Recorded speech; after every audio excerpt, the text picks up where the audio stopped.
Ang Diyos ay darating sa pamamagitan ng screen sa sandaling ito at palalayain ka kung nasaan ka man, sapagkat ang kanyang kapangyarihan ay napakadakila at higit sa anumang pang-aapi o karamdaman sa iyong buhay.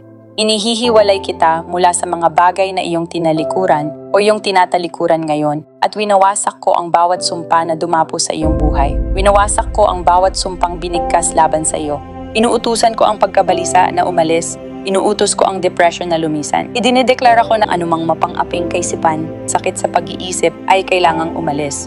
Idinideklara ko na ang anumang espiritong nagtutulak ng pagkondena at humahadlang sa malapit na ugnayan mo sa Diyos na sa halip na ilapit ka sa Kanya ay inilulugmok ka sa relihiyon at lumang alak. Idinideklara kong ang espiritu ng pagkondena at relihiyon ay lumisan sa pangalan ni Jesus. Ipinapahayag ko ang kagalingan sa lahat ng uri ng sakit at idinideklara kong ang bawat demonyong espiritu ay kailangang lumisan sa pangalan ni Jesus. Ibinabahagi ko sa iyo ngayon ang kapangyarihan ng Diyos at ipinapahayag ko ang apoy ng banal na espiritu na punuin ka at bigyan ka ng kapangyarihan upang mamuhay ng may pagsunod at pagpapasakop kay Jesus.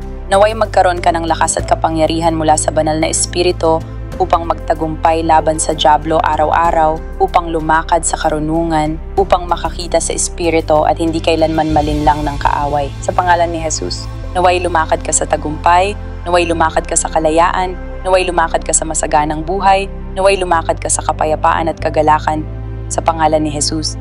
Amen.